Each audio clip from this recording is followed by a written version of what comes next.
रामपुर गांव में एक गरीब किसान श्यामलाल अपने परिवार के साथ रहता था। श्यामलाल मेहनती था पर लालची किस्म का आदमी था। अपनी खुद की जमीन न होने के कारण वो दूसरों की जमीन पर खेती करता था और उसी से अपना पालन पोषण किया करता था।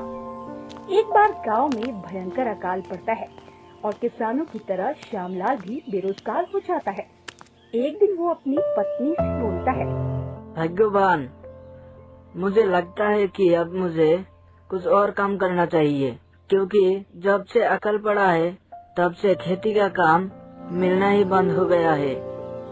पर आप करेंगे क्या जी? क्योंकि आपको खेतों के अलावा और कोई काम आता भी तो नहीं है। मैं सोच रहा था कि कल से मैं जंगल जाकर लकड़ियाँ काटूंगा और उन्हें शहर में बेच दूंगा और उसी से जो कमाई होगी उसी से अपना गुजारा करेंगे जब तक अकल खत्म नहीं हो जाता। आप सही कह रहे हैं, पर हमारे पास लकड़ियों को शहर ले जाने के लिए कोई साधन नहीं है, इसीलिए आपको केवल सूखी लकड़ियाँ ही काटनी होगी जिससे वे हल्की हो और शहर तक ले जाने में आसानी भी हो। हाँ, मैं सूखी लकड़ियाँ ही काटूंगा और मैं कल सुबह से ही जंगल की ओर निकल जाऊंगा ताकि शाम तक लकड़ियाँ बेचकर घर वापस आ सकूं। अगली सुबह जल्दी ही श्यामलाल जंगल के लिए अपनी कुल्हाड़ी लेकर निकल जाता है। जंगल जाकर श्यामलाल देखता है कि पहले से ही कई किसान लकड़ियाँ काट रहे होते हैं। ये सब देखकर श्यामलाल थोड़ा निराश हो जाता है, क्योंकि उन किसानों ने पहले से ही सूखी लकड़ियाँ काट ली होती है। अरे ये क्या, ये तो पहले से ही काफी लोग लकड़ियाँ काट रहे हैं और इन सब ने तो सारी सूखी लकड़ियाँ काट ली है। मुझे सूखी लकड़ियाँ के लिए जंगल में और अंदर जाना होगा। श्यामलाल जंगल में सूखी लकड़ियों की तलाश में और अंदर जाने लगता है। अंदर जाने पर श्यामलाल को एक आम का पेड़ दिखता है जिस पर काफी आम लगे होते हैं। पेड़ को देखकर, इस पेड़ पर तो कितने आम लगी है, अगर मैं इन आमों को तोड़कर बाजार में बेचूंगा तो काफी पैसा मिलेगा और मेरे परिवार का गुजारा भी हो जाएगा। ये सोचकर श्यामलाल जैसे ही पेड़ से आम तोड़ने के लिए आगे बढ़ता है, तभी पेड़ से आवाज आती है, रुको रुको, तुम ये आम नहीं तोड़ सकते क्योंकि ये आम बेचने के लिए नहीं है। घबराते हुए कौन बोला, देखो जो भी हो सामने आओ, मुझे इस तरह डराओ नहीं, मैं डरने वाला नहीं हूँ, मैं बता दे रहा हूँ। तुम डरो नहीं, मैं तुम्हें कोई नुकसान नहीं पहुँचाऊंगा। मैं जादुई पेड़ हूँ जो कई सालों से इस जगह पर हूँ, पर तुम मुझ पर से बेचने के लिए आम नहीं तोड़ सकते। और अगर मैं आम तोड़कर बाजार में नहीं बेचूंगा तो मेरा घर कैसे चलेगा, क्योंकि गांव में अकाल पड़ गया है और सारी खेती बर्बाद हो गई है। तुम मुझ पर से कुछ आम खाने के लिए तोड़ लो, पर सारे आम मत तोड़ना।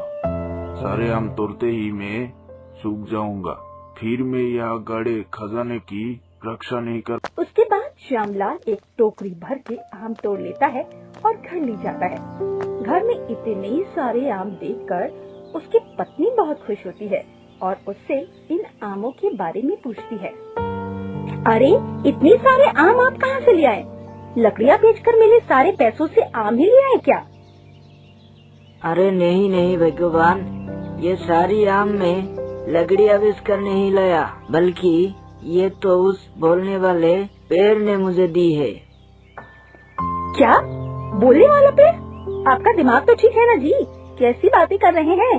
भला पेड़ भी कभी बोलते हैं क्या? अरे मैं सच कह रहा हूँ लीला, जंगल के अंदर एक बोलने वाला पेड़ है जिस पेड़ पर बहुत सारी आम लगी है। इसके बाद श्यामलाल अपनी पत्नी लीला को सारी बातें बताता है। सारी बातें जानकर लीला बहुत खुश होती है और खजाने के बारे में जानकर लीला के मन में लालच आ जाता है और वो श्यामलाल से कहती है, तो क्यों ना हम ऐसा करें कि हम पेड़ पर से सारे आम तोड़ ले। अरे नहीं नहीं, अभी मैंने तुम्हें बताया तो कि सारी आम तोड़ते ही वो पेड़ सूख जाएगा, फिर भी तुम कह रही हो कि हमें सारी आम तोड़ लेना चाहिए। अरे वही तो मैं चाहती हूँ, सारे आम तोड़ते ही वो पेड़ सूख जाए, और जैसा कि तुमने बताया कि वो पेड़ खजाने की रक्षा कर रहा है, तो वो खजाना भी हमें मिल जाएगा। अपनी पत्नी लीला की बात सुनकर श्यामलाल के मन में भी लालच आ जाता है। तुम सही कह रही हो लीला, मैं तो ये सोचा ही नहीं। मैं तो ये आम लेकर ही खुश हो रहा था, जबकि मुझे तो पूरा खजाना मिल सकता है। वही तो मैं कह रही थी आपसे, पर आप है कि सुनते ही नहीं किसी की अपने आगे। और हम उस पेड़ से आम तोड़ेंगे तो वो पेड़ हमें रुकेगा नहीं, क्योंकि वो पेड़ तो बोल सकता है ना। वो हमें जरूर रोकने की कोशिश करेगा। इसके लिए हमें कोई न कोई योजना बनानी होगी, जिससे हम आसानी से उसके सारे फल तोड़ सके और वो हमें रोक भी ना पाए।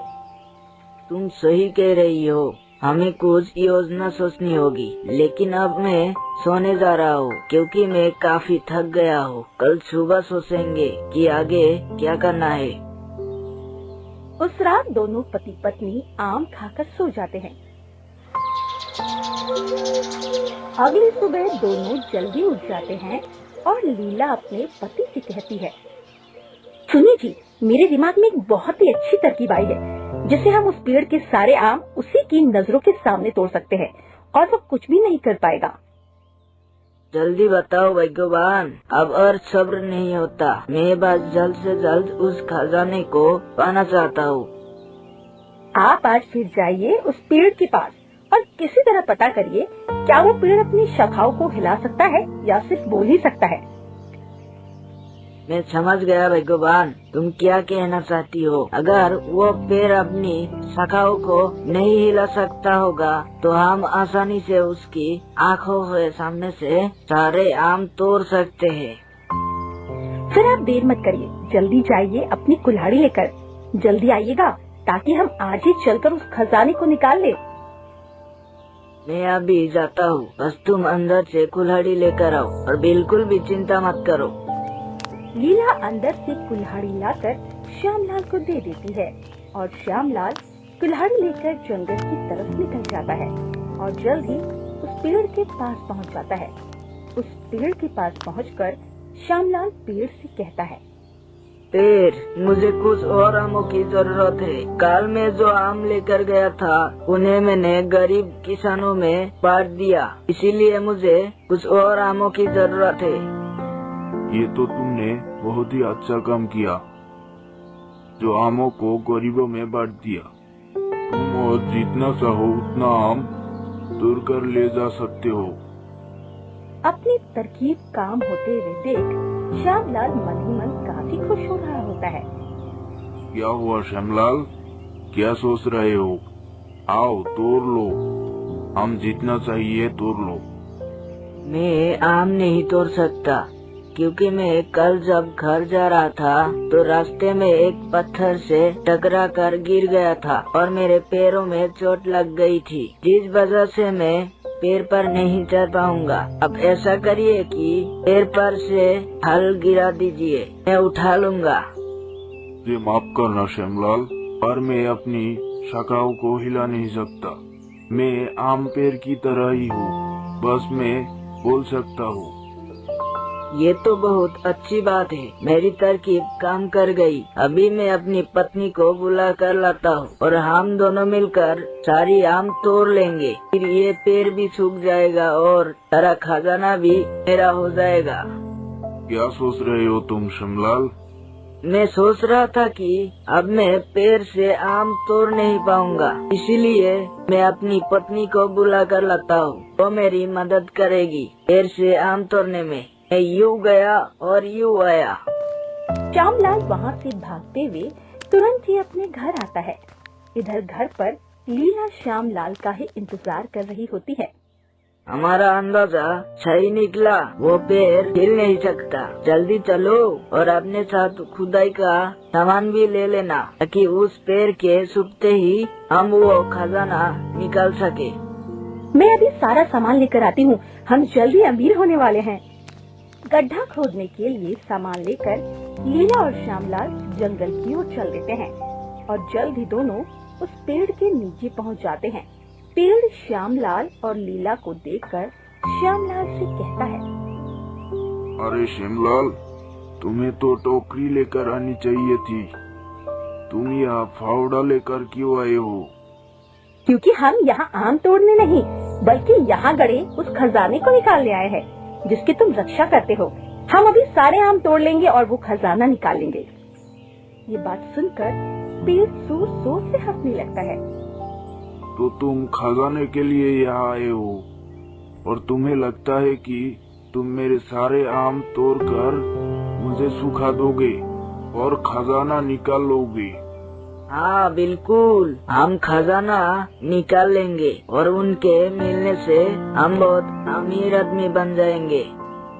मैं तुम्हें भला आदमी समझता था श्यामलाल, इसीलिए मैंने तुम्हारी मदद की, पर तुम तो लालची इंसान निकले और अब तुम्हें न ही आम मिलेगा और न ही खजाना।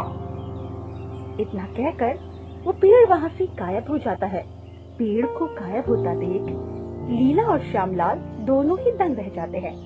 तब लीला श्यामलाल से कहती है, आप चिंता मत करिए जी, वो पेड़ गायब हुआ है। मुझे लगता है वो खजाना जरूर यहीं गड़ा होगा।